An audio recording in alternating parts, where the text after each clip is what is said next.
if you manage your blood sugar, everything else is basically downstream of that, like truly. Welcome to the Empower Podcast, where wellness meets real life and empowerment becomes your way of being. I'm your host, Sam. All right, welcome back to the Empower Podcast. Today's guest is someone who has lived and breathed athleticism from the start, a lifelong mover, a dedicated competitor, and a true student of the human body. My good friend, Albert Matheny, the co-founder and CEO of Promix. Albert's journey began with a passion for sport, and that drive took him to the University of Florida, where he competed for 5 years as a Division I athlete in both track and field and cross country. But Albert isn't just an athlete. He's a scientist and a strategist. With a dual Bachelor of Science degrees in Exercise Physiology and Food Science, Human Nutrition, plus a Master's in Human Performance, he's also a registered dietitian who knows how to fuel the machine from the inside out. Whether it's elite training, injury recovery, or maximizing performance, Albert brings a rare integration of science and sweat. Today, we're talking all things training, recovery, mindset, and what it really takes to live and perform at the highest level. So buckle up. This one's packed with insight. Albert, welcome to the podcast. Thanks, Sam. Thanks for having me. Of course. Thanks for coming on. Okay, I've been so excited for this episode and recording because I don't know if my listeners know this, but I definitely have a nerdy background. I was in the pharmaceutical industry for 10 plus years. So now being in the nutritional and health space and wellness space, ingredients are everything to me. And I feel obviously with what you do. So for the people that don't know, founder of Promix right here, but you're not just the founder and rep the brand in a sense, you are the mind behind the products and the formulations, which I cannot wait to dig into all the things with you. But what I really like is that you also bring in that athletic performance to the table, because you were a personal trainer before you founded Promix, right? Can you talk to us a little bit about how you started with all of that? Yeah, I'll take one step back. Around college, I ran track at Florida, and I started making products for myself then. So I was around, Florida's where Gatorade is from. So I'd been around Gatorade products my whole life, and we got to try some new products Gatorade hadn't released. I got excited about it, but then it didn't really sit well with me, stomach wise and stuff. So I started making my own stuff, and then that's kind of where it kicked off. And then I had trained people in college, just kind of on the side, and then moved to New York and started training people, really just working with clients. They ask the same questions, which I'm sure you've heard a million times, Sure. How much protein do I need? All that kind of stuff. And, now protein, people talk a lot more about it, but that was always something that was big for me. And our first products were, grass-fed whey protein. That was our initial thing where I was I could keep fruit with me and, nuts or whatever. You can kind of have those macros, but it was hard to keep, you can't keep a piece of steak in your bag all day. Right. Or something. Absolutely. So Yeah. It's just protein. Yeah. A good clean protein source. So that's how it started. And then talking with clients, myself being a trainer and an athlete, I got recruited into USA Triathlon. So I was training a ton. And so I spent a lot of time doing, electrolyte stuff or carbohydrate replacements and different things. And then just over the years, working with clients. And then as the business grew, just listening to what customers want and seeing where we could help people. I love that. Okay, wait, I have to back up because you said you were making your own products when you were doing track and field. How old were you and what were you making? The final step prior was, I've always been kind of interested in culinary stuff. And I wrote a paper on Dr. Cade, who started Gatorade in high school. And so I had been thinking about it. And then I got to college and I was 20, sophomore, junior year, I started trying to make my own bars and stuff. No way. Yeah. Okay. And I would just make them for myself and then started making them for my teammates. And then a couple of my teammates had turned pro, were competing in the Olympics. I was helping them with nutrition, really just started trying to make them clean products. And that was kind of the original name Promix came from professional mix was the idea. I was what if I merged the idea of sourcing ingredients, knowing kind of what's going into it and being kind of strict about what went into the product, and then merge that with the science side, so it's kind of farmers market ideals with performance, and put that in a product. And that was kind of the genesis of it. Were you brought up in a mindset of clean ingredients and fueling your body well? Yeah, I would say we're in Austin, Texas now. Where I grew up, Gainesville, Florida is really similar. It's actually like on the same latitude, which is kind of cool, but it's like lots of farms. Like we go to the farmer's market growing up. There was lots of natural health food stores. And my mom was definitely like, crunchy mom kind of. And that had like pros and cons to it. Sure. Because like you kind of didn't know what you didn't know back then. Like Right. my parents would be like, drink V8 every day. And like, Right. like that didn't sit well with my stomach. I like don't do well with like tomatoes and stuff. Yeah. I'm also a dietitian and food scientist, all that. So like I used to think that you would just get tired after you ate. Like that was normal.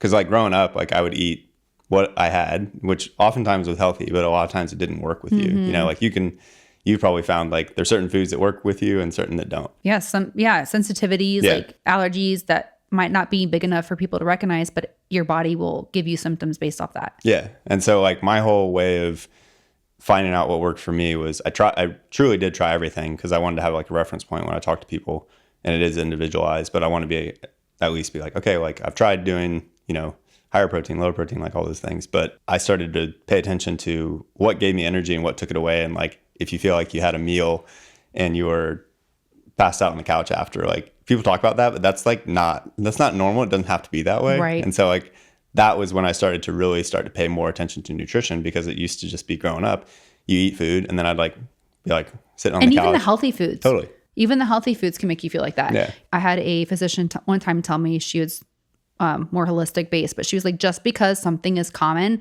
doesn't mean it's normal. Totally. And I feel like we've been kind of, crafted to think that, oh yeah, after a meal you should have, hit a crash and want to go take a nap. It's like, that's not normal, guys. Yeah. That was a big like mindset switch for me. And then I just didn't know. And like, if you're in a pattern, you just kind of get used to like, well, this is just my energy level. And like, after I have lunch, I'm always just tired till like 3 or 4 p.m. So is that what kind of like sparked your interest to want to become a dietitian and, food scientist, et cetera? It was partially like I was, to go to Florida, I was a good high school athlete, but Florida was like the next level. What'd you do in track and field?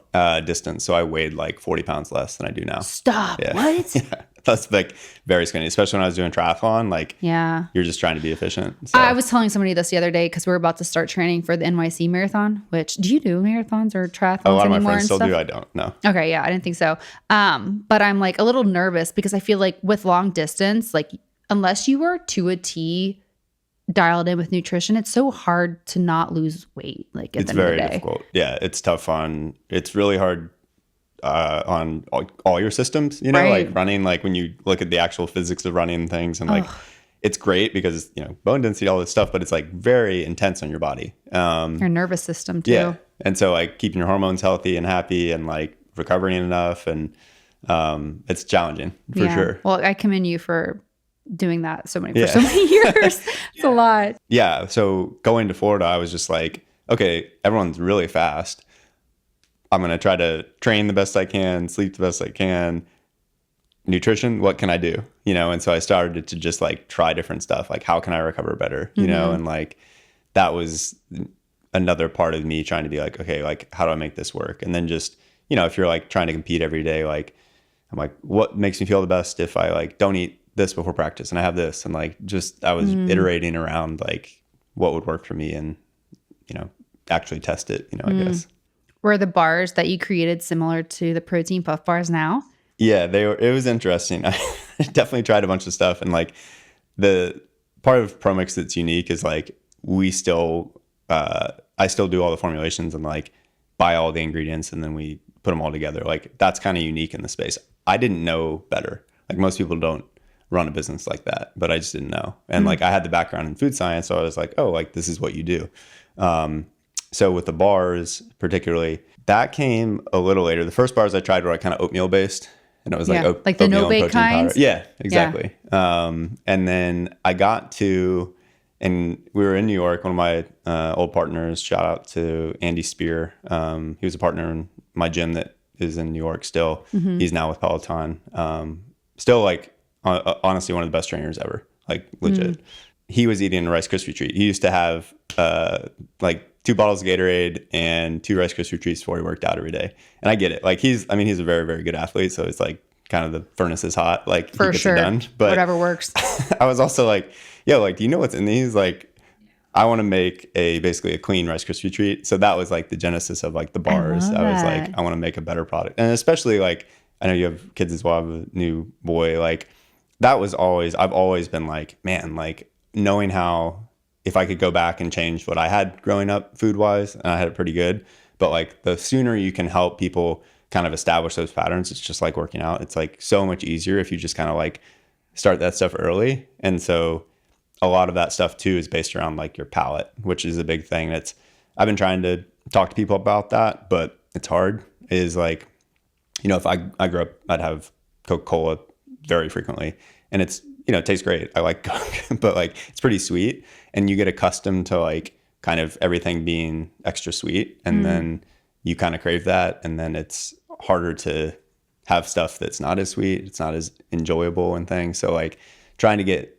younger kids especially to like get used to like kind of more whole foods and things like that is like a good way to set them up to as they're like brought up and like learning what foods should fuel them too as well. And what you said I think was so spot on, because so many of my clients are like, oh, I have a sweet tooth, right? And it's like, okay, let's try to find like better foods for you, like replacements, honey, maple syrup, whatever that may be. And it's like they cut out a lot of those sweets or maybe a lot of those ingredients that they've craved. And when they cut it out and then they try it again, it's like they don't want it as much. Yeah.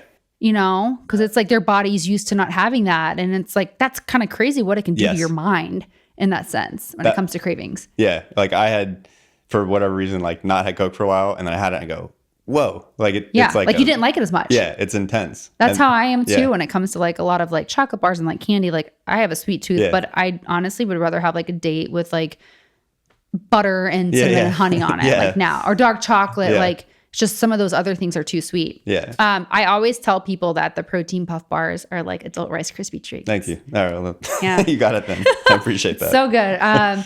No, but also I think that having a line of products that can be kid friendly as well, because I think that's like a red flag to me. That's like, oh yeah, adults can have it, but you can't have it for kids. Well, it's like, why? What ingredients are in there that are going to be preventing children from taking that in as well? So it's like to have a product that's universal, I think is awesome. And I love having those conversations with moms, because like my following, my listeners, a lot of them are moms, a lot of them have kids, and something that's like friendly for the whole family. Yeah, it's easier.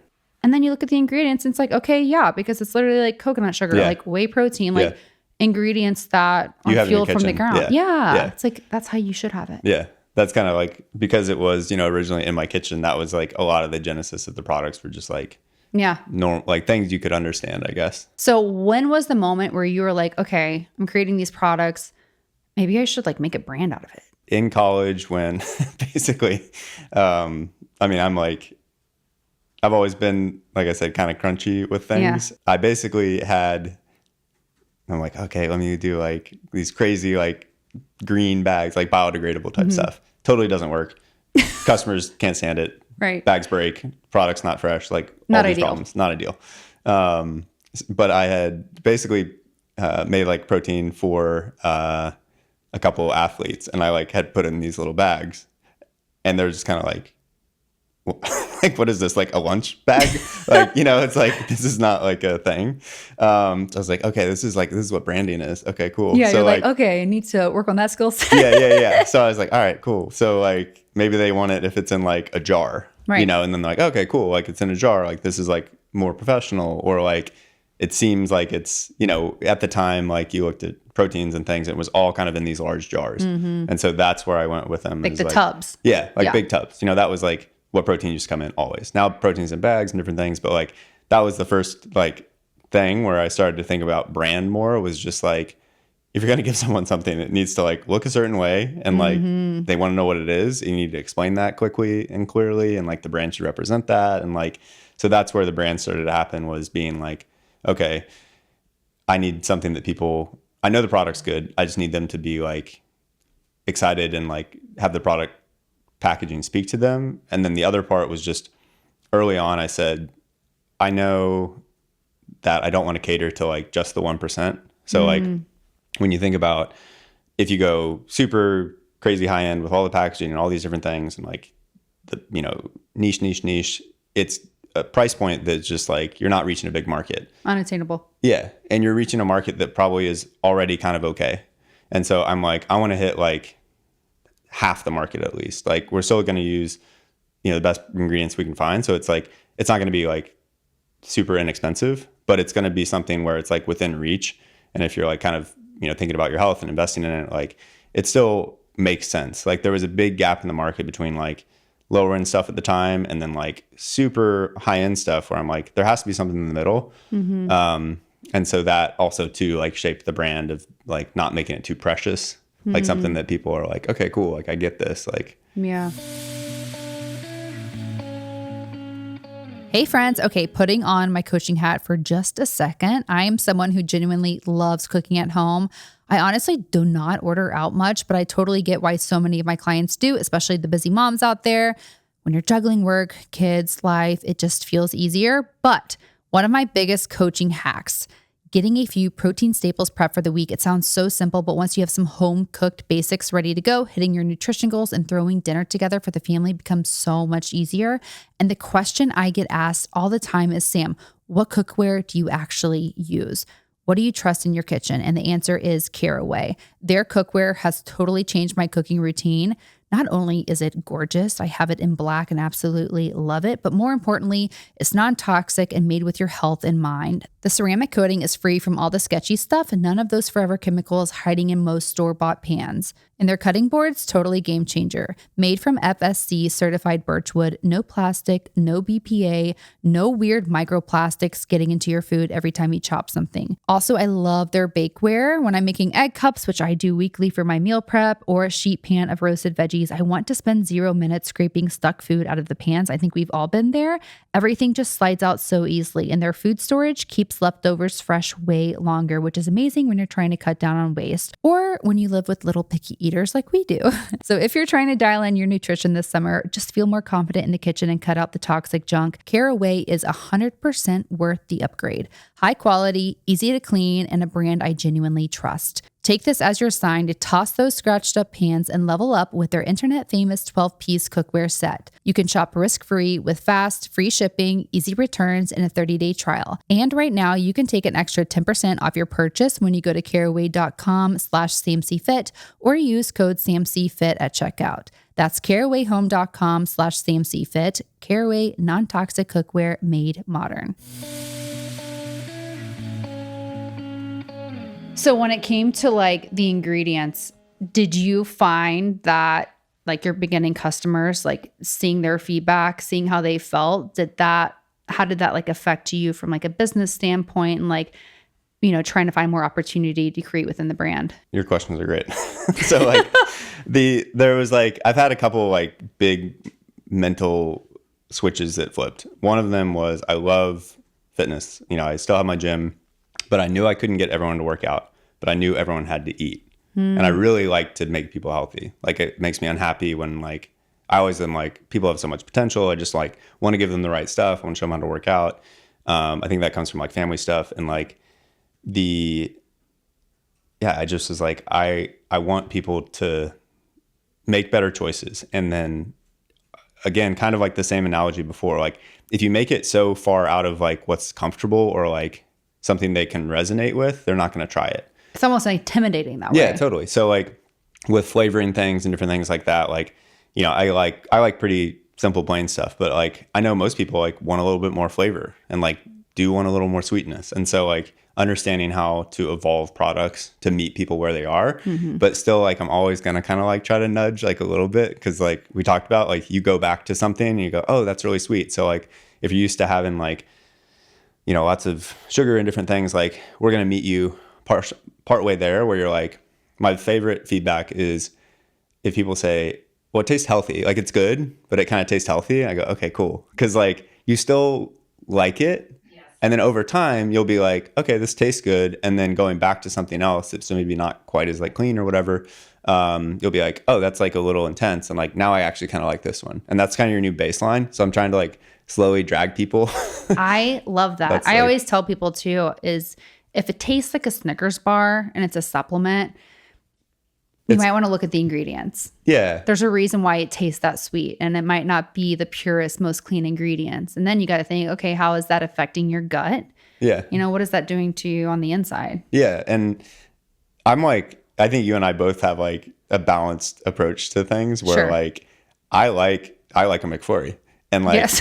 have a McFlurry. You know what I mean? Yes. Like your protein shake doesn't have to be a McFlurry. They can live in two separate worlds because maybe you have a protein thing every day. Yeah. And maybe have a McFlurry like once or twice a week. Absolutely. And they don't have to live together.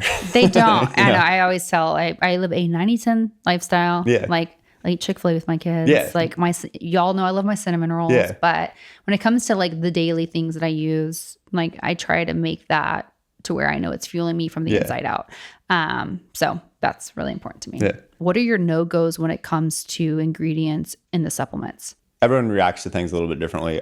Honestly, I don't know if it can be mental or it can just be like literally like I do think I have like a little bit of a sensitive stomach. And so like I think I'm a little bit more sensitive than other people, which has been great for like trying to make products because I'm like, if it works for me, I know it's going to be good for most people. But You have a pretty sensitive stomach? Yeah. Yeah, me too. and I think it's honestly from way too much endurance activity. Were you on a lot of antibiotics as a kid? My parents tried not to. My mom had different health things, and they would always try to give her stuff. That then they'd be like, "Oh, like I think your son may have asthma or something." And like I didn't, but they were always trying to like give me stuff. Diagnose. She was pretty good about like fending them That's off, good. but Because sometimes that can totally. obviously wreck your gut. yeah. And I've had like travel to Mexico and get your some kind of bug and that kind of thing. So Yeah.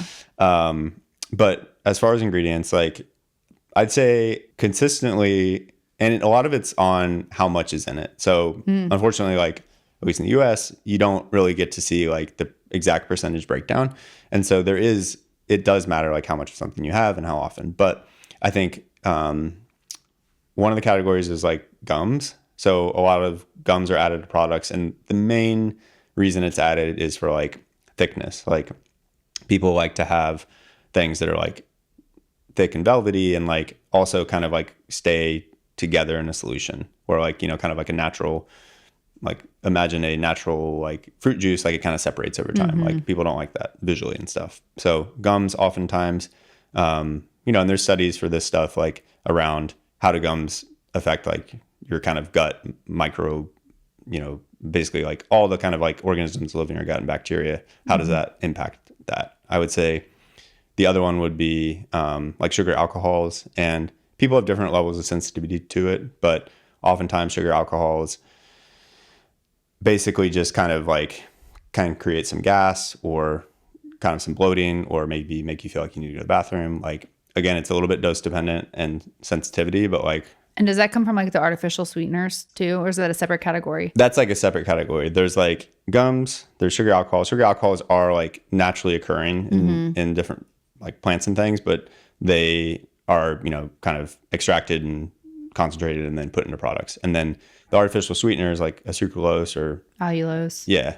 A sucralose would be like, there's studies, and people again have different like tolerance of those things, but like there is an indicator of kind of negative impacts on gut bacteria with the sucralose. And I think my biggest thing when I talk to people about health, and what I always would talk to people as a trainer, I'm like, if I can tell you one thing that's because I'm like a 80-20 person, I like simple things. I'm like not super gadgeted out. Right. If you manage your blood sugar, everything else is basically downstream of that, like truly. And so that's why I would always tell people, and this was not talking in my book with like my business. I was like protein, fat, and like if you do well with fiber, some fiber. Those are the three things that help like modulate your blood sugar and kind of like balance that out. And so like if you're trying to lose weight or like keep your energy levels the same, having those incorporated into your meals, so you're not having like kind of like single ingredient type meals. Those can be appropriate during your workout, before your workout, that type of thing. But in general, everyday life, balancing those. And with artificial sweeteners, like you're giving your body sweetness from like a sensory standpoint that cascades into like physiological responses where your body releases insulin. There's no actual sugar that's been taken in. And then your body's like, well, I have this insulin. So then your blood sugar drops. Like, so there's a cycle that occurs when you put in non-nutritive sweeteners, which I think also occurs with sugar alcohols. Here's part of the 10%, guys. Okay. I like chewing gum. Yeah. And I think that like really wrecks me, but I think I have like a slight addiction to it. Like I love, Ian's right now in the corner going a little bit. Yeah. No, but like seriously, I don't know what it is, like fixation of like chewing something. Like maybe that's why my jaw is so defined, but I'm like, I need you to tell me to not do it anymore. Yeah. I think it's like, well, I'm stubborn. I think you're probably stubborn. Oh, for sure. I'm stubborn, and I would do this. I would repeat certain things. I'd be like, I really love pizza. I really love pizza. And like, I don't do well with tomato. And I would just feel bad after. Right. And I would have to do it enough to where I was like, dude, like, I can't do this. Stop doing I've got to this. break like, it. I just don't feel good. And so that maybe you'll get to that point. Yeah. Where And you're I've just tried like the gums that are less harmful, I guess, ingredients. Do you have one that you... I don't have I don't have a brand to show, but like I will say of the sugar alcohols, if you're not ingesting them, like I'm a pretty big fan of xylitol for like, there's some good research around dental health and stuff with that, but using a xylitol based gum, I think there's one called Spry.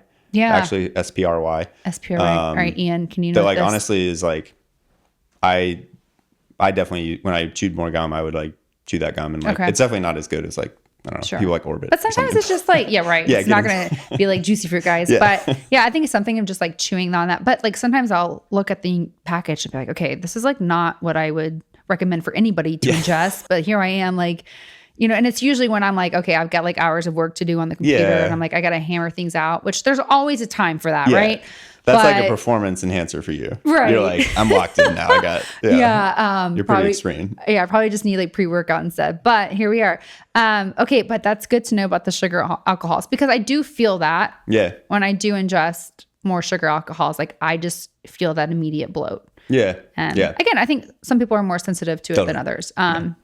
Okay, so the gums, which, I like cottage cheese, like tons of foods I recommend to try to find other brands that don't have that. Sugar alcohols, what's the other? So gum, sugar alcohols, artificial sweeteners. Those are like my top three. Okay. Just like if you can't avoid or you can find a alternative, do that. I know you kind of mentioned it when it comes to sucralose, but like I feel like there's, some good brands out there that are using allulose, using sucralose. Like you're saying the amount makes a difference. Yeah. The amount definitely makes a difference. There's been, again, like I can't say like the science is settled. You know what I mean? It's not like one of those things, but there's still studies going. Yeah, we're still learning. But I think like it is very dependent on like there's certain things that trigger like headaches in people and stuff like that. I definitely look at artificial sweeteners and things when you think about, if you're someone that has headaches, that's like for me was a really good sign of like, I'm having something that doesn't work for me. Your body's like, pain, all that stuff, discomfort. Those are all like signals from your body to be like, yo, hello. Yeah. Like, if your stomach's we don't like this. Yeah. Like, and again, it's like most people don't realize that that's not normal. And that's just what you need to train your body, that you can actually feel really good all the time. And it's just kind of process elimination or whatever to find those things. So I think with sucralose, some people, I think zero impact. Some people, I think it like definitely impacts. And I think like overall, I would say the amount matters a lot. If it's a little bit, probably not such an impact. I think it's also kind of like, I think people like to train, and like Ian's a guy that like, I would call Ian like durable, you know what I mean? Or like, he's like a resilient guy where he's not, I didn't sleep, didn't really get to eat, getting it done regardless, Yes, exactly. And he can like pound C4s all day and be fine. I'm like, oh my gosh, what is going on? So like, it's good to like, that's kind of like a good, robust person typically. Yeah. I think if you're not at that level, trying to like make healthier choices can help you get to a better spot, because it's kind of like, you're just maybe you're putting a little extra drag on yourself, if it doesn't make you feel great. And also, a lot of ladies are listening to this, and it's like, we have to separate ourselves from men in the sense that like our hormones are completely different. There's a lot more sensitivity to it. And depending on the age you're at, like the way your body performs at 25 versus 45 is completely different. And I think that a lot of my clients too, it's like when they hit that 40-year-old mark, like perimenopause, menopause, their body starts reacting differently to the foods they're taking in. So it's like, you really got to be intentional at that point of your life too with those ingredients. And even a small amount of certain ingredients can make a big difference, you know? Yeah. And that's the best thing I would say is like, try taking something out of your routine for like a couple of days. Mm-hmm. And you'll know really quickly, or like one by one, see how you feel. Totally. Yeah. Like if you take out, you have some drink and maybe it's sweetened in a certain way, like take that out. And like, if you feel like totally better, or like you notice like your stomach's not upset or whatever it is, then like great. And if not, maybe it is totally like not an issue with you. Yeah. Because you can't overanalyze things too, completely get that. What are your thoughts on stevia? I think it's of like the options, like I think it's pretty fine. Like that's, it is a natural, it's tough in terms of it is a natural product, comes from like a stevia leaf. You can actually like, I don't know if you've ever had like, you can grow stevia leaf. And if you chew it, it's kind of cool. I don't know why more people don't do that, but like wild. You could just like grow it in your house and like you can taste it and it's sweet. Oh my gosh. And it's cool. So like you can make like stevia leaf tea and different things like that. So it's a natural product. Obviously it's like they extract it from it and like refine it. So it's like much more intensely sweet, but it's, I would say, pretty clean. Like for us, we always go organic coconut sugar and monk fruit. I think more people just tend to like monk fruit, like it's like a little bit of a different because that was sweetness. my question, is you guys don't really have stevia in any of your products. It's monk fruit and coconut sugar. So I was just wondering maybe why those versus the others. I would say it's a little bit of like, I'm making the products, like it's a little bit of personal preference. Sure. Yeah. But I found like more people tend to prefer monk fruit over stevia. Like there's, it's kind of like some people can eat broccoli and some people are like, dude, it tastes like bitter or whatever. Like people have different taste receptors. Yeah. And so having something with monk fruit versus stevia, I think from a health perspective, it's not wildly different. I think it's mostly around monk fruit kind of tastes cleaner. I think, again, a monk fruit is like an actual fruit.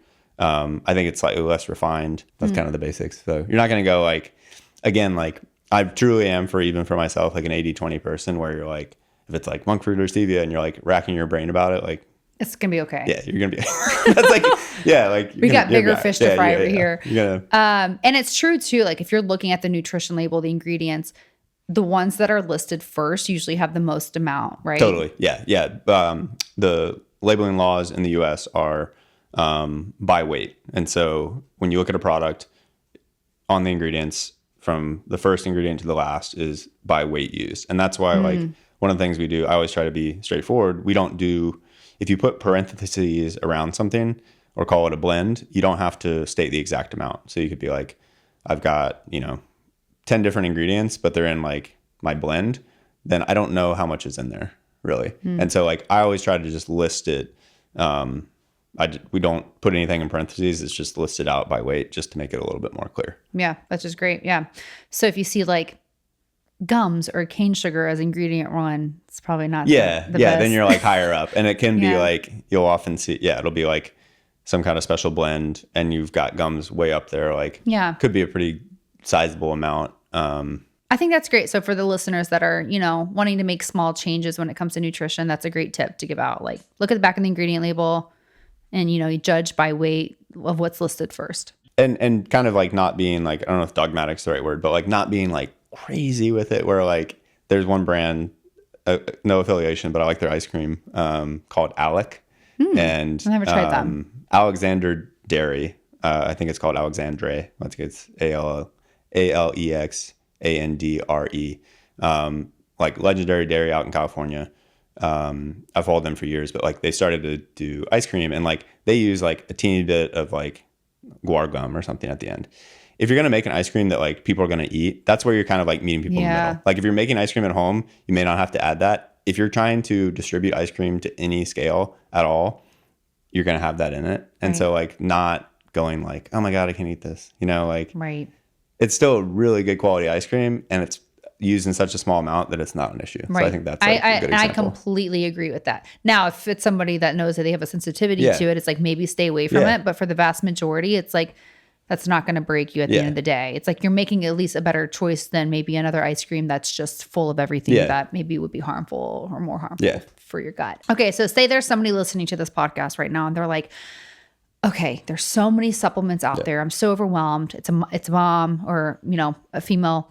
that's younger that just wants to better themselves when it comes to daily nutrition and supplements. Like, do you have a good starter pack for females of what you would suggest and recommend for supplements? Yeah. I think, I know you do this with your clients, but it's like kind of understand where people are at. But you can be like pretty confident that like people aren't getting enough protein. For sure. Like I think that's like, now it's like, it's truly like in the part of the growth of Promix has just been like, I always like want to try to be where the puck is going or whatever, but it's like people have just started to be like, oh, like this is important. And so protein is honestly the number one thing. I like to think about things in like a big kind of macro way. So an aside to this, which helps, I think people remember it, is remember we talked about protein, fat, and fiber? Mm-hmm. Protein and fat are two of the most expensive ingredients. And so when you are looking at foods or you're dining out, their businesses, they're trying to reduce the fat and protein oftentimes in foods because it increases their margins because they're the most expensive. So the whole kind of like low fat craze that went through and all that was all really good marketing, because imagine if you can sell non-fat milk. That means you've taken whole milk and you've pulled out all the butter fat, and now I'm selling you non-fat milk, and now I also have a butter product that I can sell you. What if I whip that butter? What if I cut it with other stuff? Now I'm further reducing the cost of that butter product and selling you that. Or like one of my favorite marketing, I like marketing. Yes. no, you're so good at it though. The Trop 50 was like one of my favorite products. This was like, I grew up in Florida, like Publix. Trop 50 was orange juice, and they cut it 50% with water, put it in a new bottle, charged more for it. People loved it. Half the sugar. Amazing. Great margin. Water and air and sugar are the three cheapest ingredients. So anytime you can put water, sugar, or air in a product, fantastic. My mind just blew up. I'm just thinking of all the brands, like marketing's everything. Yeah. So like that kind of framework really helps people understand, okay, I understand that most people selling me things are disincentivized to give me the protein that I need or the fats that I need. And that's why, again, like the whole seed oil thing, that's all just driven by those are less expensive. They're waste products off of industrial farming or different things. And so they're cheap ingredients. Like the best kind of business is the banana peel business. Like, what are you throwing away? Can I resell that? Can I make money out of trash? Which is so unfortunate, Very unfortunate that like money has become more prioritized than the health of our nation. Yeah. And because you then make more money because then people are sick or have the gut issues. So anyways, I know. So my favorite products would be for really everyone, especially females. And again, like culturally, like things have shifted a lot, which is great. And you have people like you, like teaching people like, hey, like protein's not going to make me bulky. Like creatine's okay to take. So the biggest one, when you go back to understanding the environment you live in, understanding if you're looking at blood sugar is like one of the most important things. Protein is a huge one. We don't do like a fat-based product because honestly, like I'm not going to be able to compete or do it. Like I would just like put a label on some really good quality butter or like really good label. Here's some Promix avocados or like whatever. Absolutely. It's all whole food source. Yeah. And I think the products we make are really, I was trying to solve initially for myself, training so much, running around. It's the same thing if you've got work and kids and family. Like I just need to grab and go sometimes. And so that's where it's like, if I can get a bar or a protein shake or whatever in. So for specifically women, your protein needs are no different from guys, really. Like it is dictated by how much muscle mass you have and things like that. So Ian needs a lot of protein, but like, you still need a lot of protein and more than you think. What I always tell people, which you probably have heard this a million times, I feel like the easiest way to think about protein, and again, not overcomplicate it, is kind of think of like your goal weight. If you try to hit that many grams of protein per day, you're doing good. Yeah, you're doing good. That's my advice too, is like 1 gram of protein per pound of body weight. Yeah. And then I'm always like, the more the merrier, guys. Like, yeah, you're not going to overdo it. I think that people are like, I actually have a lot of clients who are like, oh no, am I eating too much protein? And I'm like, no, keep going. It's really hard. It is. Well, first off, you get very full. I have a lot of clients, like when I first start working with them, and even myself, you guys, like when I first started on my macro journey, I mean, I was getting in like 65 grams of protein a day on a good day. Yeah. And it's like, I wondered why I wasn't able to lose body fat or gain lean muscle, or why my energy was stalled in the afternoon at like 1 p.m., right? When I shifted that, when I started fueling my body and like hitting that rule of thumb of the 1 gram of protein per pound of body weight, it's like my life changed. It really did.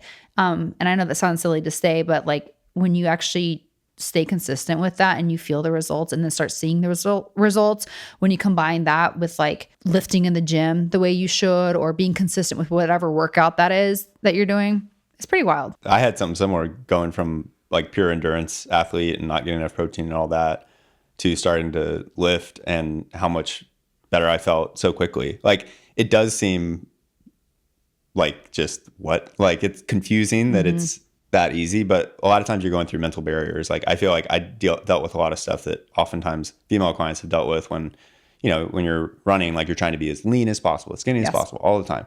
And you don't realize like oftentimes you're sabotaging yourself. You're not giving your body what you need. No. Like building some lean muscle. One, like I always talk to clients about that. I mean, like when I trained people, it was like predominantly female clients, and it was just getting people comfortable with that, where it's like I would have all these tricks. I would like use kettlebells and stuff because couldn't do the conversion. Sure. It was harder. I was like, it's only 8 kilos, like no problem. We're fine. Yeah. And so like, but just getting people where it's like, look, like I like depending on, everyone usually has like some aesthetic component to it. It's like muscle is so much more dense than fat. Like even if your weight goes up, but we add lean muscle, like it gives you definition, it gives you the look, it gives you all that. And please like getting people re-say excited. that, because this day and age, females, I think predominantly are so fixated on the weight of the scale when it's like, that's why I'm like, okay, we need to be doing full body scans, like get our body comp stats, because I always say to a lot of my clients and my followers is, do not lean so heavily on what the weight of the scale says. I want you to look at your body fat percentage, your lean muscle mass, because you can be 140 pounds and look very different depending on where your ratio of body fat and muscle mass is. And I saw that, like I weigh a little bit more now than I did when I was in like my skinny fat era, and I have dropped 2 pant sizes and feel and look stronger than ever. It's about building patterns, but also it's legitimately hard to kind of like break out of certain frameworks that you think are like, well, this is how it works. But it's totally true. Like I remember the first gym that I worked at back in my hometown, like they just had a model and they would talk to clients about that. It was really this guy he was that guy I looked up to. He had a couple gyms in town, but he would, in telling people like, hey, you should do personal training, he had a pound of fat and it's like this big, and he would just show people, he'd be like, this is what a pound of fat looks like, and this is what a pound of muscle looks like. And once you kind of like start to see that and you go, okay, like I get it. It's still hard to process, but like it's true. And here's the thing. It's like, I even have my days where I'm like, okay, you get in your head about things. Totally. I think we're human, we're normal in that sense. But, and I think a lot of it, like I think back to like my upbringing, like my teenage years, it's like Cosmopolitan and like all these magazines that are like how to drop weight, how to be thin. And like you see these models that have no muscle. And it's like when you're growing up in that stage of life, it's like, oh, I want to look like them. Totally. I'm going to do it. It's like your mindset's created on what you see. So it's just about kind of breaking past those barriers and reframing mindset. Okay. So you have a new baby. Yeah. Albert. Albert so the fifth. sweet. Albert the third, right? Fifth. Oh, the fifth. Oh my gosh. There's so many of you. Do you guys have a nickname for him? A5. A5. Yeah. Wait, I love that. Yeah. That's so cute. But your sweet wife, Chelsea, I just adore her. And she's in the like health and wellness industry as well. Like that's how you guys met? Yeah, we met. Both trainers? I had my gym in New York, and we'd allow independent trainers to come in. She'd lived for a couple of years in Australia, came back to the city, had, cool clients. She was a very good trainer in New York, and came in the gym one day and started training clients there. And then I was like, whoa. You're like, hello, I want to meet you. And here you are with a baby. I love it. Yeah, we got there. So I'm sure that she's obviously like prioritized her health and her nutrition, being pregnant, now postpartum. Would she did you recommend anything for her? Did she already kind of know what to take? Like, what does her like daily stack look like of supplements? What really impressed me, and not knowing much about the whole pregnancy, having kids, all that, was water consumption. Extremely high. I fill up water bottles. That's like my main job is like I fill up waters. I mean, it's crazy. Home. And so electrolytes were huge, like having, getting through kind of like migraines and different things like that. Electrolytes have been huge. You asked me kind of like my baseline products, like it's protein and it's kind of like gut health, just because in the context of where we're at, you're kind of like dealing with a bunch of stuff. And if you're trying to kind of get on a health journey, like if you kind of get your gut right, because that's where your body digests things, like that's where you end up getting your nutrients from. That's where kind of like a lot of, that's like you're putting gas in the car. So like you got to make sure that like your gas tank is like sealed and working, and like also getting the nutrients out of it and getting the energy out. So protein, probiotics, like we have our debloat product, and then which is a combination of both the prebiotics and the probiotics. Yeah. She did creatine? She uses creatine regularly. She actually used colostrum. She's used that like while she's been nursing. I think that's helped. She's like, felt like that's helped. It was for her, it was like protein, because it would be like, especially now with the baby, she's like trying to manage the baby, and she's like making a quick oatmeal, puts protein in it. Like you can get a complete life so meal. much easier. Yeah. Protein, electrolytes, debloat. Those are like her main ones. Electrolytes are huge too. And I mean, I think all of us should be drinking water, but electrolytes I feel like are a tricky one. And I want to talk about this for a second, because I think it depends on the person, the 100%. Activity level, 100%, where their electrolytes are already at, depending on how much they need. Totally. So it's like, I don't think it's a one size fits all. Do you? No. Like, talk to me about how you feel about that. I honestly grew up, I had Gatorade, but like relatively electrolytes and Gatorade are much lower than like a lot of electrolyte products on the market. It's super activity dependent. You can also honestly, like, you've probably seen people that, like, running has evolved a lot. When I used to run, we never had water. Period. Like, how did you survive? Legit 20 miles, no water. What? In Florida at 2 p.m. every day. How did you not like have a heat stroke? You just get used to it. Like, people get like, you know how it is. Like, I'm sure Ian has insane stories, half of which he won't tell me, but like, of like, yo, you can get by on stuff. Like, I've read, actually, when I'm researching products, I read a lot of military research stuff, because like they test stuff. Yeah. And like, the best fuel, if you're going on, I'm not the expert, but best fuel that they've seen, like a lot of the ketogenic stuff came from, was like, if you're going on a long mission, they'll give you like olive oil and things, because it's just nutrient dense and you can live off ketosis for a long time. And like, you're just trying to get calories in. And like, so people can really adapt. So electrolytes are one of those things. Like, some people sweat a lot, some people don't sweat that much. You can kind of get used to things. It depends on your overall diet. Like, if you're eating out a lot, you're already getting a lot of sodium. So there's a lot of different factors that go into it. So it really is individualized. Like, for a lot of people, they just don't like to drink water. And I think that's actually like, that's again where like, you got to meet people where they're at. If I'm getting people to drink more water, that's like half of it, honestly. Like, I get headaches if I don't have enough water. Like, so I think electrolytes being something that makes water more palatable is a big win. And so you may find that to be the case. And maybe there's another option, or, you add like a little lemon to water. So you don't, so it is very individualized. I don't say like, oh, everyone's got to have electrolytes. Like, I don't need electrolytes most days, just because like I kind of grew up without, like, I'd have Gatorade, but like that was mostly for the carbohydrates. You know? Exactly. Well, and also too, it's like, I get my blood work done, and I can kind of see where my sodium intake is at. And like, I salt a lot of my foods, but like my sodium intake are like levels are always so high. Yeah. Now, if I, for instance, I'm doing a high rocks race or have like a really big training session, like I'll do like a half a packet maybe of electrolytes, sometimes the full, depending on like how much I'm actually sweating. But I also don't sweat a lot, which like for years I was like, is something wrong? Like, why don't I people sweat? Are just totally different. Yeah. And so like that, and honestly, like what made like the reel that took off on my social media, which kind of, jump-started my career, was running the Nashville Marathon. And people were like, I had a full face of makeup at the end. People were like, how did you like reapply makeup? I'm like, guys, I just don't sweat a lot on my face. Like the dream. But then I was like laying in bed at night, like, is something wrong? Like, why should I be sweating more? But again, I think everyone's bio-individual in that sense. I try to look at it from a very like individualistic approach, in the sense that what works for one person might not work for another. And I've also had some clients though that drink so many ounces of water a day.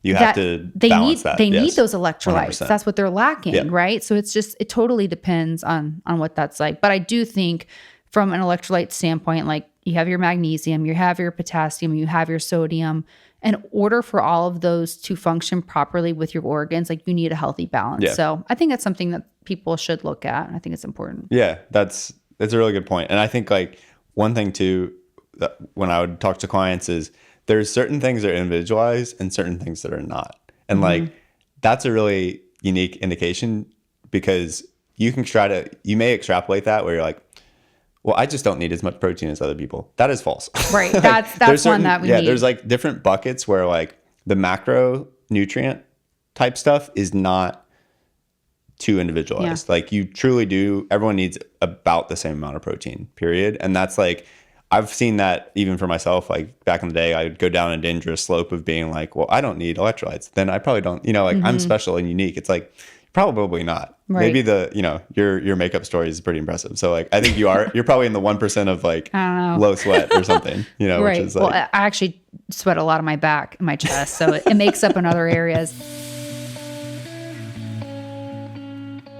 One of the best things I've done for myself this year is lean into my nighttime routine, turning those end of the day moments into something I can actually look forward to instead of just crashing and burning out. Creating a calming, cozy wind down has been such a gift to myself, and Cozy Earth has truly been at the center of that shift. I first tried their bamboo viscose pajamas, game changer. They are buttery soft, breathable, and just feel luxurious in the best way. You know when you put something on and instantly feel like the elevated version of yourself? That's Cozy Earth. And then we got the bedding, you guys, and it was over. I'm obsessed. And I'm a hot sleeper, and Cozy Earth has been a lifesaver. These sheets keep you cool through the night, and they get softer with every wash. It's like crawling into a cloud at the end of a long day. And my mom's out there, you guys know mornings feel way better when you've actually slept well. I've tried a lot of cozy brands, but Cozy Earth is on another level. Even Ian is hooked. He used to not care what sheets we use, but now our Sunday resets only include the Cozy Earth ones. And my boys, they love cuddles when I'm in my really soft pajamas.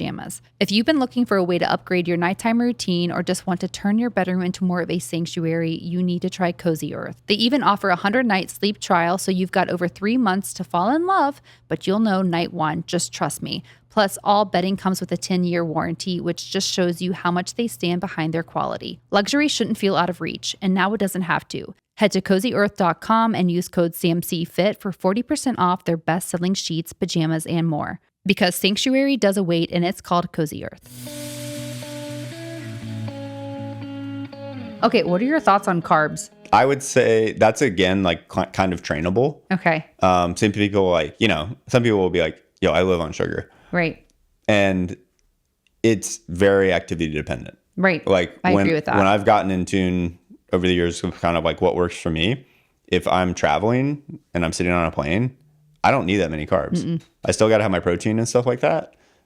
Because, the thing to remember too is like, if you're weight-based training, like resistance training, your calorie needs don't vary as much every day because you've built up some lean muscle, which is kind of the benefit of it. When I used to just do endurance activity, like you're burning all your calories like in that moment, basically. So it's like I ran 10 miles, burned 1,000 calories. You can say that was that. And so my needs would kind of change more drastically based on like my training load. And that's where carbohydrates are more important. So it's a bit individualized. I would say that's another area you mentioned where like, I think you've probably looked at a lot of the studies done and stuff. They've all been on guys and there hasn't been as much research on like, well, what works for a woman? And I think people have now come to that realization around like, hey, fasting for guys maybe works better than it does for females. Right. Like, and that's kind of true. Absolutely there's agree. outliers in each area, but like, that's one where I think like Chelsea, my wife, for example, like she tried stuff to see what would work for her, best body composition, all these different things. And fasting was definitely not it. Like she needs carbohydrates in the morning to feel good, and like, so I think it is individualized. I would say that men and women are different. I would say that from my own experience working with clients, like women typically need like some amount of carbohydrates kind of like throughout the day. Right. And if you're like running around doing all this stuff, like carbohydrates are not an enemy. No. At all. And I feel like I used to be so conditioned to think that carbs were the enemy. And I always love hearing people's perspective, especially in the nutrition space, because I have a hard time with social media in that sense too of, there's so many like what I eat in the days and like all these different, outlooks on what people are eating. And I think it looks different for everyone when it comes to carbs. And I love what you said about like training and activity based, because when we think about like, we all need carbs, right? But it might look different on days of more activity versus others. Like to your point, like yesterday was a full travel day.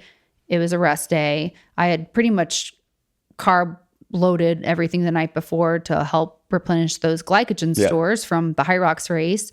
But yesterday it was mainly fiber and it was mainly protein, because I'm at a point now where I know how my body works, and that's like what I needed for my own digestion and, you know, where I was at. To put it in simple layman's terms, if you are weightlifting and strength training and really trying to build that lean muscle mass, like prioritizing protein and fiber is so important, but it's also so important to refuel those glycogen stores, which is going to give you that energy in your lift with those, now I will say carbs, but they need to be healthier sourced carbs. Yeah, you hit like a couple really important points. I love like croissants. I know if I have a croissant, I'm going to like crush my workout or whatever. Or like have that, like, you know, people create different reward incentives for themselves.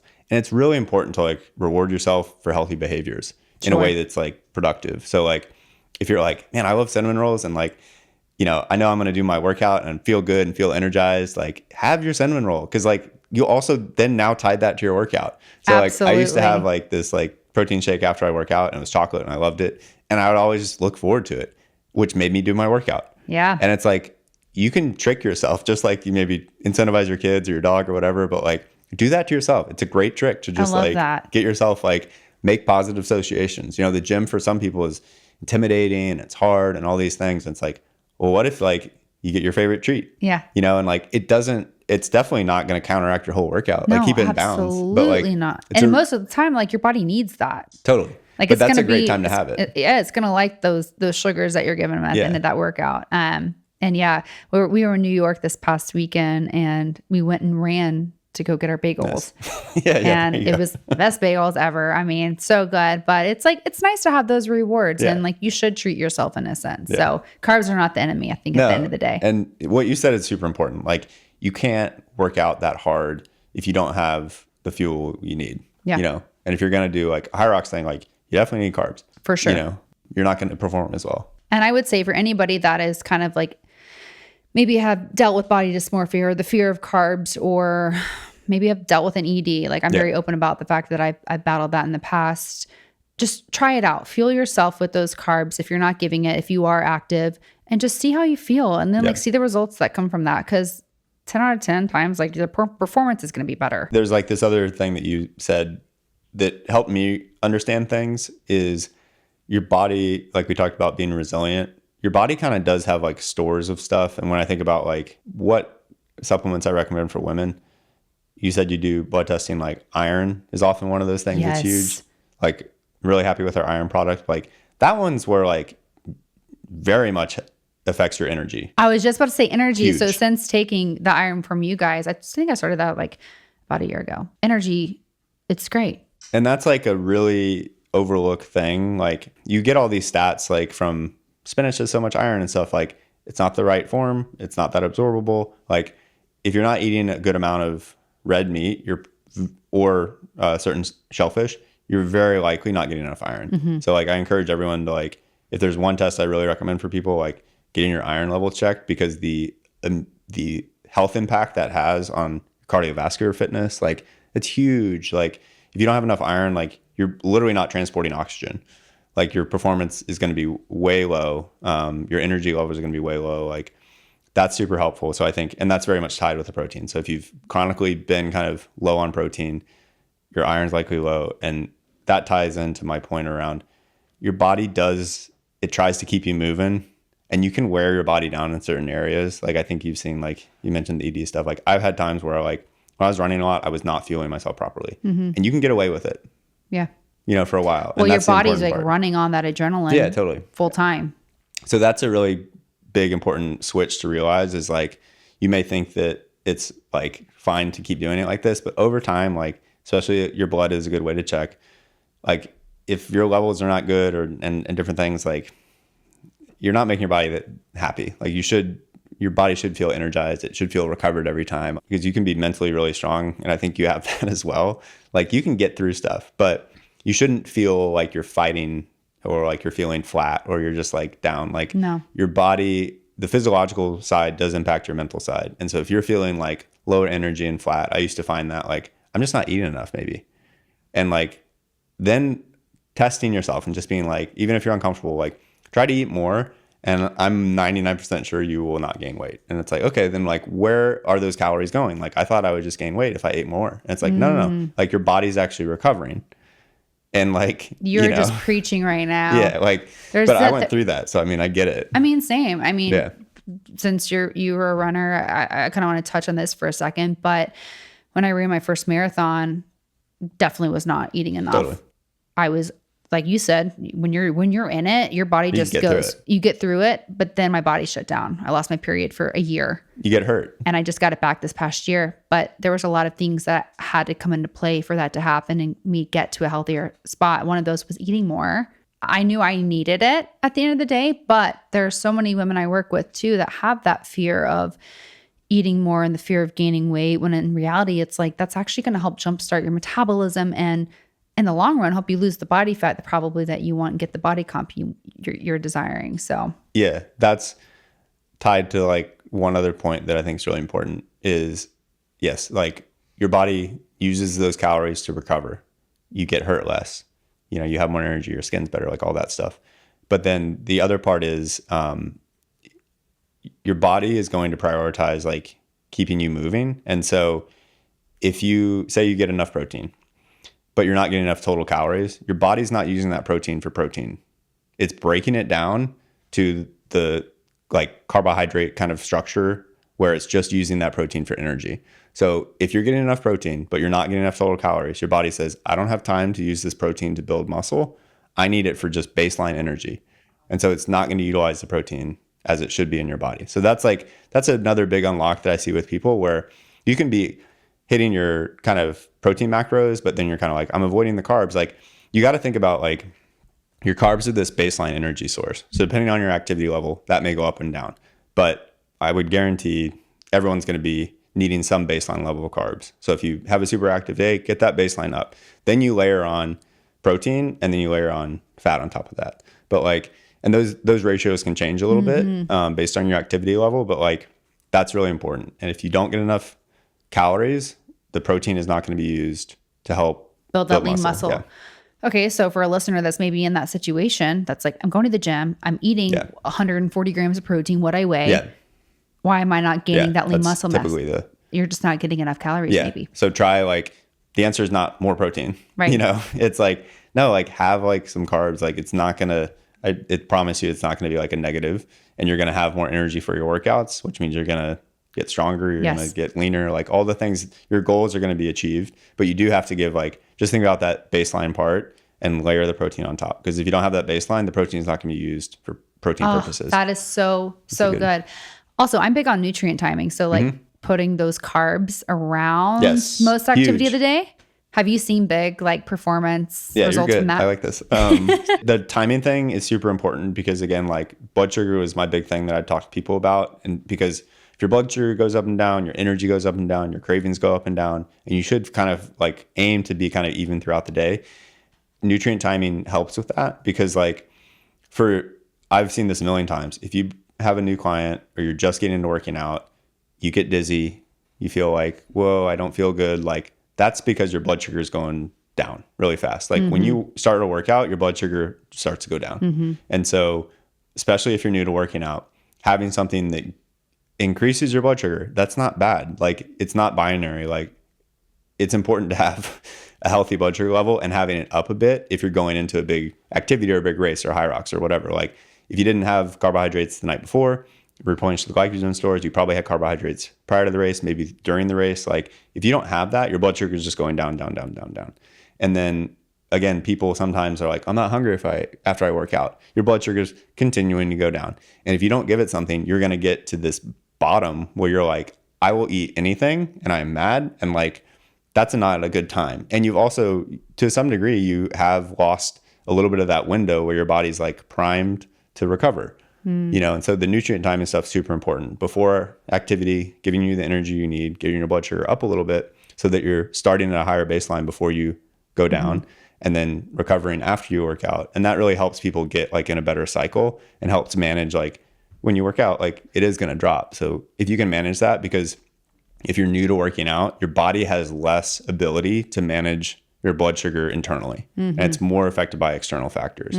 Like Ian could have like a donut right now, and because he's like got a lot of lean muscle and he's active, like it's not going to affect him as someone who's like sedentary all the time. Wow. Because his body's like, oh, I'm going to grab this. I'm going to put the sugar where it needs to go. I'm going to fill up my glycogen. It's like conditioned. It knows how to use that to its advantage. Yeah. What about for the woman that has to get up at 5 a.m. to go work out? Yeah. That's not hungry. Yeah. That's like, oftentimes it is like, when did you have your last meal and stuff? That really matters. I found that like sipping something can really help. Like your body also, there's a ton of research and like Gatorade used to do this, like even just having a little bit of something, you know, like a little bit of, you know, if it's like whatever you like to drink, like maybe you have a little sugar in your coffee or whatever it is, like creamer, something, whatever. Yeah. Like giving your body some kind of calories does really help. You know, rather than going just cold turkey into it. It doesn't have to be a lot. No, I tell totally my clients, like even like a bite of a banana, 100%. protein coffee is what I do every 100%. morning. Yeah, like I used to, like before, like I love Oreos. Like I would have like an Oreo or two like before my like, you know, practice, because like I just needed a little bit of boost, a little something. And it does help. Right. I think that too, like what we see on social media, it's like some people are like eating these big meals and then people are like, wait, do I need to eat a huge meal? And it's like, no, it's like, and I think there's a place for fasted workouts too. Like I just 100%. Want that to be known too. I think depending on like where your hormones are at, what your glycogen stores are at. Like if you ate carbs the night before and you want to go do a 30-minute incline walk and sweat, and that's great. Yeah. And there's definitely different levels of activity. And I think women have also seen where, like you mentioned with, if I did, you know, tons of marathons all the time, that'd be really hard on my hormones and all that. Like that's, I think, important to frame. Like running is great, but it's like on the scale of different activities, I put running at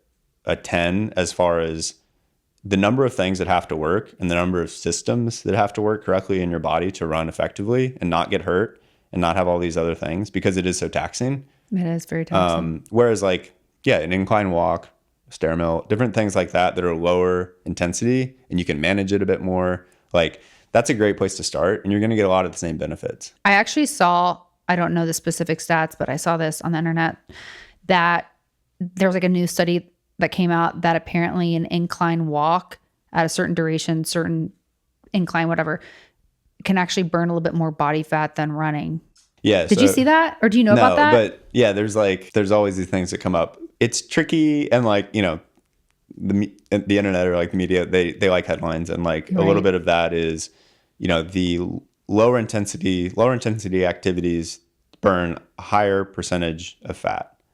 And so I think you've probably gone through this on another episode, but like your body has different energy systems. Like I reference, like if you're going on like some crazy mission and like it's super low, you know, activity, you're waiting somewhere for a long time, you're going on a long hike, like your body, the longer duration you go, the more your body burns fat. There's a correlation between the length of the activity and the amount of output you can have. Because if I said, Sam, go sprint as fast as you can't do that for a marathon. No. So the longer the duration, the lower the intensity. And so you kind of have this like you basically have these two X's that occur. So like think about intensity starts up here for very short.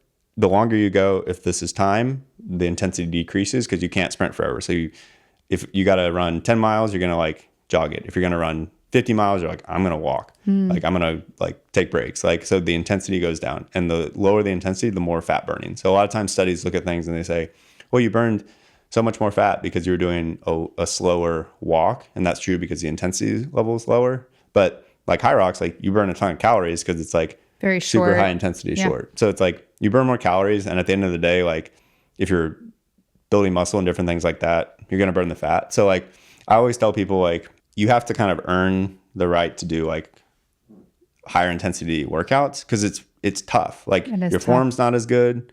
Like those are the problems. Like I don't recommend HIIT workouts for a lot of people, especially hormonally and stuff. And what are some of those HIIT workouts for listeners that maybe don't know what that is? Soul Cycle would be like an intense spin class or something where you're like, HIIT workouts are where you're getting your heart rate up really high. HIIT is high intensity interval training. That's what HIIT stands for. And so like if you're doing workouts where it's like, go, go, go, go, go, and then stop, go, go, go, go, or it's just like, go, go, go the entire time, like that's HIIT. And so think about if I said, do like 5 squats, do 5 squats as fast as you can. Like which one is going to have better form? So I always try to get people there's no need to ever do any type of particular workout. That's like a good thing. You don't have to run. You don't have to do inclines. You don't have to do like, there's a million ways to skin the cat kind of. Absolutely. And so like start with like the basics, do the form right. Like don't go crazy with it. And so like, I think HIIT workouts are, if you're like, man, I am awesome at push-ups and burpees and like my form is perfect. I don't have any injuries. I'm good. I feel rested. Like go for it. It can be super fun. And like High Rocks is like a fun event, but you got to be like, you rested for it. Your shoulders feeling good. Like, you have to be in a good place. And I think for me, like I don't have another High Rocks race till this fall, but I'm going to kind of do a little bit more intentional, like lower impact things right now. And like, I love the Stairmaster. I'm going to incorporate more incline walks, but I also am like, I do love like a good sprint session, but it doesn't have to be for long, like 10 minutes max, 1 minute off, 1 minute on. Like that's kind of how I always do it, like a couple times after and a couple times max a week. Like I don't think that you should be doing these HIIT workouts every single day, especially for women. Again, like what can you get away with? Right. You can probably get away with that if I said, Sam, you got to do it for 2 weeks. You're like, I can do it.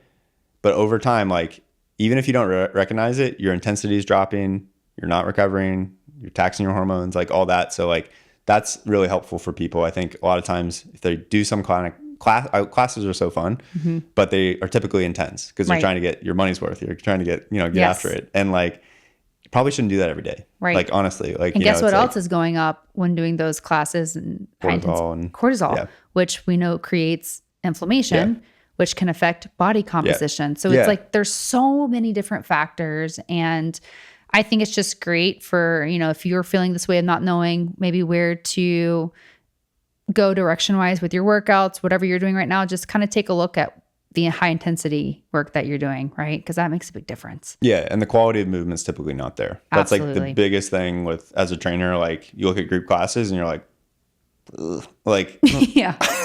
Yes. It's kind of a like, it's tough. It's tough with the form sometimes. Form is the most important. I completely agree with that. Like I watch your workouts, like Sam has very good form. Thank you. And like, it's like, that's how you should judge a trainer, kind of like how they move. And like, mostly also, can they teach other people to move? Because some people, like if you have a dance background or different things like that, how to move. Right. And like, that's a huge benefit when it comes to movement. But if you've like not worked out before, please don't go to a class to start. Try to work with someone to like get the basics. And I try to, because I know you're like, on this too, like heavy lifting, I think is so important, but it's like, you don't want to get to that point of lifting such heavy weight before you've mastered the form and technique, because that's when injury happens. So it's like, you got to take a step back, take it slow, and then build from there. It takes time. Yeah. And oftentimes it depends on age, but your joints and ligaments and those structures don't adapt as fast sometimes. And so especially with like weight training and stuff, like if you look at certain people and you say, well, how can they do that? Like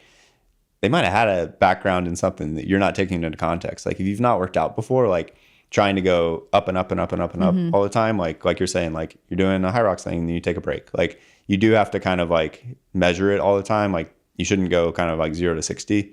There should be some kind of like on and off with it. And I think like mixing up your workouts is like super important, but like understanding that progress can be super fast when you start and then becomes incremental and then it's kind of routine and like it's linear. Progress is linear. And I think the most like mastered seasoned athletes or fitness people, whatever, like we all go through seasons where it kind of weans and wanes, and that's where you just kind of have to listen to your body and see what's working and what's not. I swear I could talk to you all day about these things. Fun okay, I have a couple last questions for you, and then I want to play like a fun little game. Cool. But first, Promix, what's the future for you guys? I'm really excited about I love making good products. So we've got some new product stuff coming out. We're working on like, the short story would be, where can we impact people's health? Like, what do I think is not being addressed? I think one of those things is kind of like, we talked about what is missing in your kind of everyday. It's protein and different things like that. I would say something that people are more aware of now is kind of like potentially detoxing from environmental toxins that you're taking in, or just like contaminants in food. So like, I've been working our product around that. I would say I don't typically recommend like a general vitamin to someone, but I'm really hopeful I can make something where I'm like, I really like to check the boxes of like the real basics. Like I'm not going to get into the nuance, but I'm going to be like simple ones, really simple basics. And then I would say like specifically around females, like thanks to you, we have like a lot of female customers. And like, as we mentioned, like a lot of the research has not been focused on females, and a lot of the physiological things that females deal with cycle wise and all that is much different. And like the idea that every day of your month is the same, where like guys on like Ian and I, we can do the same thing every day and it's just kind of like dip, dip, dip, dip, you know, like there's not much changes. But like women have a different kind of whole different kind of consideration there. So I think like making products that like speak to that and vary based on the days of the month and things is like an area I'm like super interested in. And I love that there's like more awareness being spread around that too, and a little bit more intentional work. Okay. Something that I ask all of my guests is around the theme of empowerment, because the Empower podcast. So when you think about empowerment, what does that mean to you? The first word that came to mind was just like knowledge. I think that's really important, that you have ownership and autonomy. Like I'll point at Ian again, but like I feel like you're probably exactly the same. Like I think I like empowerment of taking extreme ownership of things, and just like for me it's like everything's my fault. That's how I approach the world, you know? And if you frame it like that, then you feel like you have control over everything, at least to some degree. And I think I find that empowering, where if you don't feel like you're at the whim of other people or whatever, and like everyone has obligations and schedule and family and all these different things, but like if you go into it like I can affect change in every situation, how do I show up to it and all that. There's like another podcast, but it's just the little things where it's like, you know, it's like going to the DMV and it's like, I'm going to make the DMV a 5-star experience. Like go in with like this attitude, like, hey man, I'm going to make this awesome. So like, that's empowering to me. If you feel like I can change my day and I have control over every part of my day, like how you show up in different ways. I think that's helpful. I love that. Like ownership of your mindset too. Yeah. You're the, like, and again, back to like, I couldn't get everyone to work out. Everyone's got to eat.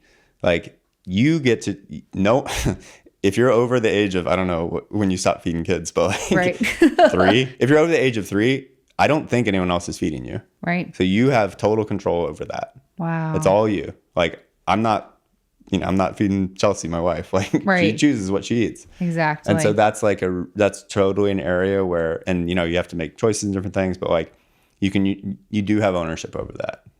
That's great. And you can set yourself up for success. The nutrient timing things. Don't play life on hard mode. You know, if you know you're like, oh, man, I have a sweet tooth, or like I know I get tired, like make it on yourself. Keep it simple. Yeah, keep it simple. That's what I say is like keep it simple and be consistent. Yeah. It's like my 2 biggest advice of life. Like, I just want that stamped on my forehead. Consistency is key. Okay, are you up for a little game? Yeah, let's do it. Sauna. I like saunas. I don't ever make time for them. That's like I get my workout in and I'm like, well, I got to get home. So it is, you do have to dedicate some time to really get into it. Like, but it's fun. It's very relaxing. I think it's a nice social thing. 10K steps a day. I think that's a really good baseline for a lot of people. Yeah, what do you get? I love it. I try to get, I walk with my family in the morning.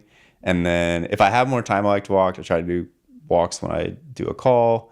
But I would say I would bet I'm under it. Okay. Yeah. Would be my guess, honestly. It's hard. I have to I think having a phone or a watch that tracks the steps. Yeah. Because I'm always checking. It's kind of like a game or like challenge. I'm like, oh no, I have to go. It's like 10 p.m. at night. I'm like running around the neighborhood. Sleeping with your phone by your head, like on the nightstand. I put it on airplane mode, but like, I'm not like, I'm the 80s. So that's a way to get around the EMF. I think it helps. Mode? It's got to help. Yeah, okay. You don't have the Wi-Fi like pinging your phone, I guess, maybe. Right. Celery juice. Oh, wow. That's cool. I don't know. I actually really like celery juice. Like, I do too. Truly. That's but like there's one of my so favorite many things. like great studies of like how good it is for you. But I feel like some people love juicing, some people don't. Yeah. So juicing is definitely fallen out of fashion because it's mostly carbs and people are blah, blah, blah. Yeah. But I love celery juice. Like it totally makes me feel better. Definitely helps me go to the bathroom. Digestion, which if you like, hey, I need to go to the bathroom, like try drinking a bunch of celery juice, but it really does make me feel good. So I always say to my clients, I'm like either magnesium or celery juice. I used to juice all the time. And I actually like when I moved, lost my juicer. And now I'm just like, I might go Amazon one after this conversation. Yeah, Chelsea like has a juicer she really likes. Does she? Okay, and that's I like need one to of her like love treats is like if I come home, there's celery juice in the fridge. I'm like, yeah, you're like, yes, it's a good day. It's good, yeah. Rest days. These are like very personal questions. I'm trying to get all the personal information out of you. I'm a consistency person. So I don't I honestly rarely push myself above 90% ever. Good. I don't take rest days because I love the consistency. But my So it's not, workouts you don't vary need a the lot. days where you're like, I have to rest my body completely. Yeah, I'm not competing like I used to. So Right. like for me, it's working out is probably 70% mental health. Yeah. Because I'm just like, I need to get out of I need to chill. I need to get the good hormones going. Like everyone always feels better if they work out. Absolutely. And so like, it's just like, hey, do I want to feel good today? Right. Let me get my workout. I always say, you'll never regret a workout. Yeah. I always say it. Intermittent fasting. Male, female, it's different. I think it is not, if you're kind of new to working out and new to fitness, it's more challenging and kind of putting things on hard mode. If you're like, I've been trying to eat right for a while, I maybe want to lose weight, or I feel like I'm getting groggy or different things. I found it helpful for me. I still do like a butter coffee in the morning and love stuff it. like that. Yeah. That for me has been like good for kind of blunting the caffeine spike, honestly. Helps keep me full. And so I sometimes won't have breakfast. Like I think if I have enough fat in the morning, it helps. Again, male, female difference, I think to some degree. Men can handle keto a lot better than women. I think fasting can be a tool. I don't recommend it for most people. I think some people, I kind of like, you have gum, like it's a little bit of a performance answer for me. If I'm like, I really got to work on these emails, like I'm going to wait till like, I'm not going to have lunch. I'm going to like wait till dinner. Yeah. So like, I wouldn't do it all the time though. I think it can be stressful in your body. Yeah. I think it can be a really good tool though. Yeah, totally. Magnesium before bed. Yeah, I like it. We have a magnesium with lemon balm product that I like. I think that's a good one. Ours focuses on like muscular relaxation. Right. Yeah. It's a good one though. Matcha. Part of the reason I put butter in my coffee is it kind of like, it feels like it makes it less acidic. I don't know if it's like kind of coating my stomach or anything, but like the tannins in matcha, like tea has like tannins that they're kind of like acidic. It kind of like throws my stomach off. So I like the taste of matcha. If you cut it with like some milk or something, like I can drink it, but like straight matcha, I do like the energy from it. I was about to say, but the energy, like if somebody's energy's very nice. Yes, I think it's a little less jittery than coffee for sure. All right, creatine for women. I think that's huge, and kind of tied to the iron point. Like beef, certain shellfish, different things like that have tons of iron. They've got tons of B vitamins. They've got tons of creatine. So if you're not eating that stuff, you're really going to notice a benefit. I eat literally like probably 2 pounds of beef a day. That's like a unique thing to me, but like, amazing. So I get a bunch of creatine. So I do think it helpful. I think there's been more research on it recently with like, aside from like kind of performance muscular stuff, and like a quick aside, like we talked about the energy systems and fat being the long one. Creatine is part of the creatine phosphate system, which is 20 seconds or less. That initial burst of activity is based on your creatine levels. So when you're adding creatine and saturating your creatine, just like the glycogen loading, kind of that same concept, you're giving your muscles the energy for that short burst of activity, which is like definitely helps you in your workouts. Absolutely. Oh, I noticed a huge performance when it comes to like the Hyrox training when I started creatine. Okay, last one, BCAAs. Because there's like mixed thoughts on BCAAs versus like all of the essential aminos. Like, what are your thoughts on that? To the 80-20 aspect, like in my view, the BCAAs, like, so proteins and the function of protein is dictated by the amino acids. That's like what proteins are. Like they're made up of amino acids. And so the BCAAs are just the branch chain. There's 3: leucine, valine, isoleucine. Those are just separated. And so you're just being like, I could have protein, which has all of them, or I'm going to pull out these 3. Those 3 are relevant for their, the ones that have been studied that are most related to like lean muscle. And so I think where people have seen some research has been, because this has been a question over the years, is like, if you are fasting or you're doing a longer workout, there's some decent evidence that having BCAAs when you're fasted helps, because it helps preserve your muscle, because you're giving, like we talked about, During like, the workouts. Yeah, during the workouts, or if you're fasting a long time and you wanted to sip something. Okay. So like maybe instead of, you're like, I don't need to sip electrolytes all day, but maybe you're doing a fast from like, breakfast to dinner or something, like having something where you're having some amino acids come in your body can help potentially preserve some of that lean muscle. Because again, like we talked about, if you're not getting enough calories overall, it doesn't matter how much protein you have, because your body's not going to use that protein for lean muscle. Same with if you're not getting enough calories, like not only is that protein not being used, but your body may begin to break down protein for energy. So preservation is where it could be key. Yeah. Yeah. Yeah. Preservation. I personally I drink BCAAs every day. Yeah. I'm one that I'm like, I feel like I've found a benefit with it. And that's like, I sip on it. yeah, I think it's a great like sipper, and like for how active you are, like that Why seems not? to make sense. I know Yeah. it's not hurting. Yeah. So yeah, exactly. Yeah. That's the other part of it is like definitely not hurting yourself. Yeah. And if you feel like it works for you, fantastic. Kind of like, I think creatine's like, it's not going to be a negative for you. Mm-mm. So if you try it and like it, great. If you try it and don't, notice the done, Yeah. Yeah. Again, everyone's bio individual. Yeah. We're all different. That's a great word too.